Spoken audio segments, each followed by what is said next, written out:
खटीमा विधायक भुवन चंद्र कापड़ी ने press conference कर किया पलटवार, विकास कार्यों का किया उल्लेख। जनपद उधम सिंह नगर के खटीमा के एक निजी होटल में खटीमा विधायक तथा उपनेता प्रतिपक्ष भुवन चंद्र कापड़ी ने एक प्रेस कॉन्फ्रेंस कर भाजपा पर किया पलटवार। साथ ही कांग्रेस के समय तथा उनके विधायक कार्यकाल के समय हुए विकास कार्यों और आगामी विकास कार्यों का उल्लेख किया। वहीं उनके ऊपर लगाए गए आरोपों को बताया बेबुनियाद। खटीमा के हित में भाजपा सरकार को निशाना बनाते हुए उन्होंने कहा कि जाम नहीं काम दो। हेलीकॉप्टर की सवारी जनता पर पड़ रही है भारी। भाजपा कार्यकर्ताओं द्वारा उनसे 500 रुपए में सिलेंडर देने, गुमशुदा का पोस्टर लगाए जाने तथा भाजपा सरकार द्वारा कराए जा रहे विकास कार्यों को कांग्रेस के समय की नींव बताते हुए उन्होंने बड़ी बेबाकी से जवाब दिया। उन्होंने विधानसभा के बजट सत्र में विपक्ष द्वारा उठाए गए मुद्दों पर बात करने से भाजपा सरकार पर घबराकर सत्र को बहुत कम समय में समाप्त करने तथा जनता के मुद्दों से भागने का गंभीर आरोप लगाया। वहीं कापड़ी ने बताया कि खटीमा के छूटे हुए 52 मुद्दों को राज्यपाल के अभिभाषण में शामिल कराया गया है। साथ ही उन्होंने बताया कि सत्र के दौरान बेरोजगारों की समस्या, महंगाई की समस्या, कानून व्यवस्था, पुरानी पेंशन की बहाली, भूमि अधिकार, किसानों की समस्या, गौशाला निर्माण, बदहाल स्वास्थ्य व्यवस्था, शिक्षा तथा विद्युत व्यवस्था सहित विभिन्न मुद्दों को लेकर सरकार को अवगत कराया गया है।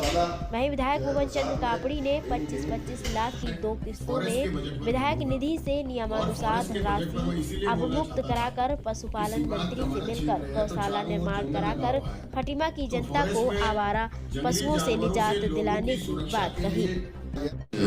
विधानसभा के सत्र की अवधि विधानसभा से पूर्व 13 से 18 तारीख तक की थी, जब विपक्ष ने जनहित के मुद्दों को सदन में जोर शोर से उठाना शुरू किया तो भारतीय जनता पार्टी की सरकार घबरा गई और उन्हें सदन को 4 दिन में ही खत्म कर दिया। 18 के सदन को 16 तारीख तक ही खत्म कर दिया, क्योंकि ये बजट सत्र है जो सबसे महत्वपूर्ण है। बजट सत्र में पहले दूसरे दिन जब बजट रखते हैं, उसके अगले दिन बजट पे चर्चा होती है। पूरा सदन पक्ष विपक्ष बजट पर चर्चा करता है, उनके दोनों पहलुओं पर बात होती है। उसके बाद विभागवार बजट पर चर्चा होती है। सरकार ने 2-4 दिन में सत्र खत्म कर न तो बजट पर पर्याप्त रूप से चर्चा होने दी, न ही जनहित के मुद्दों को उठने दिया।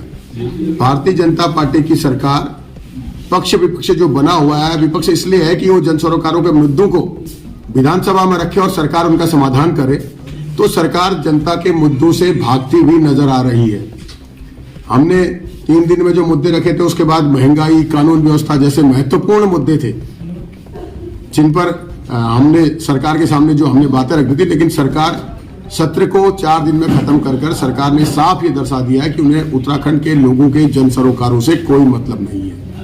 जी, आपने कहा कि भाषण में खटीमा को लेकर कुछ नहीं था, तो मैंने राज्यपाल के भाषण में 52 जो पॉइंट है खटीमा के जो छूटे हैं उनको ऐड करवाया है। उसके अलावा विधानसभा के सत्र में जो वन भूमि है उस पर भूमिधरी अधिकार दिया जाए। खटीमा में किसान परेशान है, गौशाला बनाई जाए, गौशाला के लिए जल्द बजट दिया जाए, इस पर बात करी है।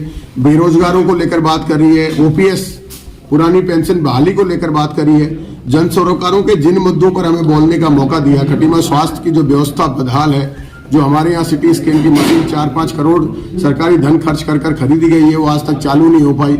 आईसीयू एनएसआईयू चालू नहीं हो पाए। एक्सरे में सिर्फ एक टेक्नीशियन है, शाम को कोई एक्सीडेंट हो जाए तो एक्सरे के लिए बाहर भेजते हैं। तो ये बहुत सारी जो हमारे यहाँ की समस्याएं हैं, स्कूलों की हालत जीर्ण शीर्ण है, इन सब पर हमने जो है सरकार के पास ये सब बातें रखी हैं। लेकिन सरकार कहीं भी हमें जन सरकारों के मुद्दों को सुनकर उनका हल करते हुए नहीं दिखती। ओपीएस का तो स्पष्ट मना कर दिया कि वो पुरानी पेंशन बहाली नहीं करेंगे। मैं तो ये कहना चाहता हूं कि माननीय मुख्यमंत्री जी के निर्देश पर खटीमा में मेरा बहुत ध्यान रखा जाता है। मुख्यमंत्री जी खुद 22 बार खटीमा आ गए हैं मेरे सब चीजों को देखने के लिए, मेरा ध्यान रखने के लिए। 12 तारीख को मैं जब गैरसैंण के लिए जाता हूँ, मुख्यमंत्री जी ने विधानसभा का सत्र बुला रखा है, तो उन्होंने कह रखा है कि भुवन एक दिन भी नजरों से ओझल नहीं होना चाहिए। तो 12 तारीख की रात को जो है कि पोस्टर लगा दिए गए। लेकिन मैं उन साथियों से ये कहना चाहता हूँ कि भैया फोटो तो जरा अच्छा लगा देते, हमसे मांग लेते। और दूसरी बात, मुख्यमंत्री जी को अब गुलाब के साथ आप एक काम भी जरूर दें। जो मुख्यमंत्री जी के स्वागत में और उनको छोड़ने के लिए जाते हैं, वो एक एप्लीकेशन जरूर ले जाएं कि खटीमा में जो उन्हें कमी लगती कि ये काम पूरा कर दें, क्योंकि हम सबकी जिम्मेदारी है खटीमा को आगे बढ़ाने की।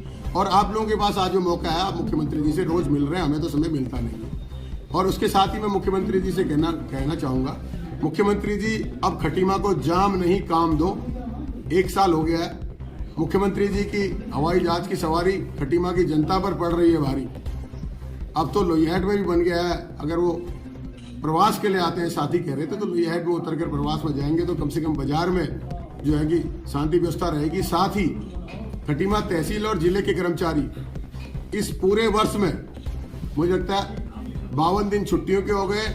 उसके अलावा पूरे वर्ष में आधे से ज्यादा समय वीआईपी ड्यूटी पर ही रह गए, वो काम भी नहीं कर पा रहे, लोगों के काम भी अटक रहे। इसलिए अब जाम नहीं काम ने सबसे पहले विधायक निधि के कामों को देने का काम किया है। जिस विधायक निधि में बिजली के पोलों के लिए बिजली विभाग को पैसे ट्रांसफर करने में जिला प्रशासन ने 8 महीने लगा दिए, तो हमारे कामों की स्वीकृति की क्या हाल होगी आप सोचिए। 2 करोड़ 40 लाख से ज्यादा धन हम आवंटन करा चुके हैं, वो काम हो चुके हैं और बचा हुआ धन मार्च लास्ट तक जो है कि पूरा हो जाएगा। और विधायक निधि जितनी हमारी है उससे 2 गुने प्रस्ताव हम जिला प्रशासन को दे चुके हैं। मैं अपने उन साथियों से ये कहना चाहता हूं जो काम की जानकारी लेना चाहते हैं तो खटीमा मेरे ऑफिस में आ जाए, हम उन्हें विस्तार से जानकारी दे देंगे। अगर ऑफिस में नहीं आना चाहते तो सीडी ऑफिस चले जाए, सीडी ऑफिस हमने काम भेज रखे, वहां से ले लें। वो तो मुख्यमंत्री जी के लोग हैं, उनकी सरकार है, वो ले सकते हैं। तो इसलिए विधायक निधि पे जो आक्षेप लगा रहे हैं वो बिल्कुल बेबुनियाद है। और साथ ही जो गौशाला है उसके लिए माननीय मुख्यमंत्री जी से मैं 3 बार मिला हूं, क्योंकि मुख्यमंत्री जी ने ही उस पर बजट देना था।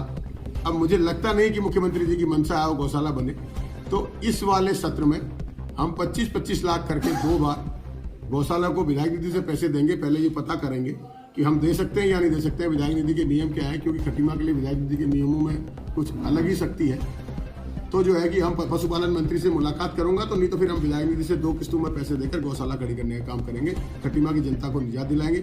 रही बात गैस सिलेंडर की, तो हमारे भारतीय जनता पार्टी के मित्रों को अगर इतनी भी जानकारी नहीं है कि सिलेंडर का दाम सरकार सस्ते करती है, तो लेकिन वो जानते हैं सब, क्योंकि पुराने नेता है, वो सास को कहकर बहू को सुना रहे हैं, या समझिए बहू को कहकर सास को सुना रहे हैं, क्योंकि वो मुख्यमंत्री है, मैं विधायक हूं, तो बहू को कहकर सास को सुना रहे हैं। वो सीधे सीधे वहां कहने पर डर रहे हैं, क्योंकि जब वो क्षेत्र में जाते हैं तो लोग कहते हैं भाई सिलेंडर 500 का होना चाहिए था, हिमाचल की तरह 500 का सिलेंडर दो, राजस्थान की तरह 500 का सिलेंडर दो।